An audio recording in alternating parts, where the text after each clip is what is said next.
வீடியோக்குள்ளே போகிறதுக்கு முன்னாடி நம்ம ராமச்சந்திரன் துர்கா என் யூடியூப் சேனல் சப்ஸ்கிரைப் பண்ணிக்கோங்க, பெல் பட்டனையும் கிளிக் பண்ணிக்கோங்க. மேலும் இந்த பதிவு பிடிச்சிருந்தால் லைக் பண்ணுங்கள், ஷேர் பண்ணுங்கள், கமெண்ட் பண்ணுங்கள். நன்றி.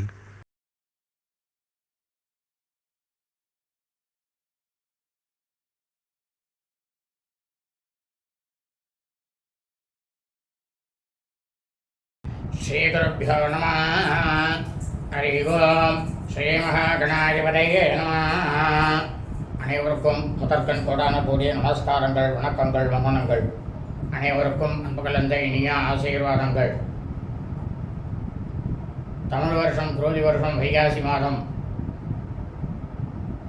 21ஆம் நாள் 3/6/2024 திங்கட்கிழமை. அன்றைய தினம் வாஸ்து நாள். இந்த வாஸ்து நாள்னா என்ன? இந்த வாஸ்து பகவான் யார்? இந்த வாஸ்து நாளில் நம்ம எல்லாரும் என்னென்னலாம் செய்யலாம், எதையெல்லாம் செய்யக்கூடாது என்பதை பற்றி தான் இன்றைய பதிவிலே பதிவிட இருக்கின்றோம். ஆகவே அனைவரும் இந்த பதிவினை ஆரம்பம் முதல் கடைசி வரை முழுவதுமாக பார்த்து திங்கட்கிழமை என்று வாஸ்து பகவானுக்கு செய்ய வேண்டியவைகளை அதன் பிரகாரம் கடைபிடித்து கொண்டு அனைவரும் க்ஷேமமாக இருக்க வேண்டுமாய் உங்கள் அனைவரையும் அன்புடன் கேட்டுக்கொள்கின்றேன். தமிழ் வருஷம் குரோதி வருஷம் வைகாசி மாதம் 21ஆம் நாள் 3/6/2024 திங்கட்கிழமை. அன்றைய தினம் வாஸ்து நாள். இன்றைய தினத்தில் இந்த வாஸ்து பகவான் விழித்திருக்கும் நேரமானது காலை 9:05 முதல்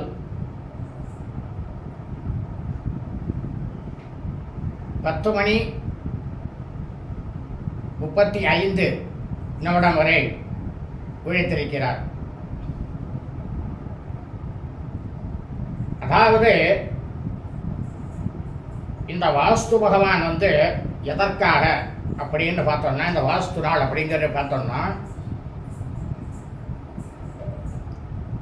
பூமி பூஜை செய்வதற்கு மட்டும்தான் உகந்த நாள். அதுவும் அந்த பூமி பூஜை செய்யும் பொழுது இந்த வாஸ்து பகவானை விழித்திருக்கும் நேரத்தில் செய்யும். மற்ற நாள்லாம் என்றைக்குமே பூமி பூஜை போடக்கூடாது. இதைத்தான் வேத தர்மசாஸ்திரமே சொல்லியிருக்கு. அப்படி இந்த வாஸ்து நாளில் பூமி பூஜை போடுறோம். இன்னைக்கு அஷ்டமியாக இருக்கே, நவமியாக இருக்கே, அமாவாசையாக இருக்கே, பிரதமையாக இருக்கே, ராகு காலத்தில் வராரு, யமகண்டத்தில் வராரு, குளிகையில் வராரு. இன்னைக்கு நட்சத்திரம் பரணி நட்சத்திரமாக இருக்கு, கிருத்திகை நட்சத்திரமாக இருக்கு. செய்யலாமா அப்படிங்கிறத எல்லாருக்கும் ஒரு சந்தேகம் வரும்.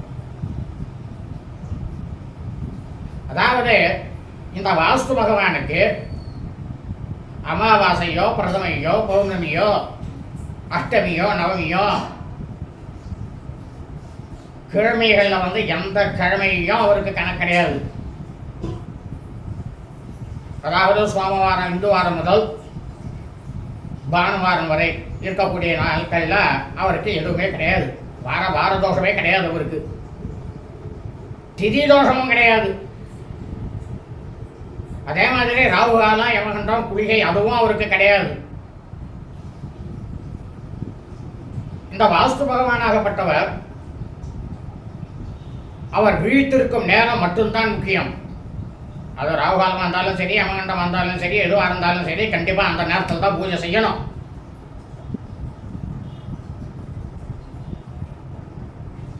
சரி, என்ன பூஜை பண்ணணும்? இந்த வாஸ்து பகவான் விழித்திருக்கும் நேரமாக இருக்கக்கூடிய வைகாசி மாதம் 21ஆம் நாள் 3/6/2024 திங்கட்கிழமை என்று காலை 9:05 முதல் 10:35 அதற்குள்ளாக இந்த பிரபஞ்சத்தில் உள்ள அனைவருமே புதிதாக கிரகம்னாக்க வீடு கட்டக்கூடியவர்கள் மேலே குறிப்பிட்டுள்ள இந்த நேரத்திலே பூமி பூஜையானது கண்டிப்பாக செய்ய வேண்டும். அதுவும் ஈசான மூலையில் வச்சு செய்யணும். இந்த வாஸ்து நாளில் கிரகப்பிரவேசம் செய்யக்கூடாது. புதிதாக நிலம் வாங்கக்கூடாது. புதிதாக மனை வாங்குவதற்கு அச்சாரம் போடக்கூடாது.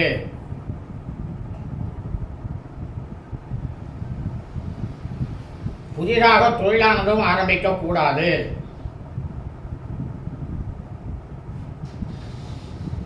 என்ன இது வாஸ்து நாள் நல்ல நாள் தானே சொல்கிறேன், ஆனால் இதெல்லாம் செய்யக்கூடாதுன்னு சொல்கிறேன் அப்படின்ட்டு உங்களுக்கு ஒரு சந்தேகம் வரலாம்.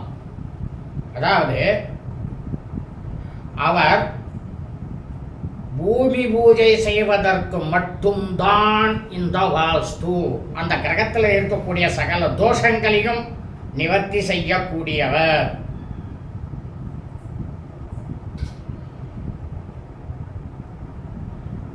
அப்போ இந்த வாஸ்து பகவான் வெறும் பூமிக்கு மட்டும்தான் சொந்தக்காரன். அப்படின்னா பூமி ஏன் வாங்கக்கூடாதுன்ற வாங்கக்கூடாது, அது நமக்கு நிலைச்சி நிற்காது.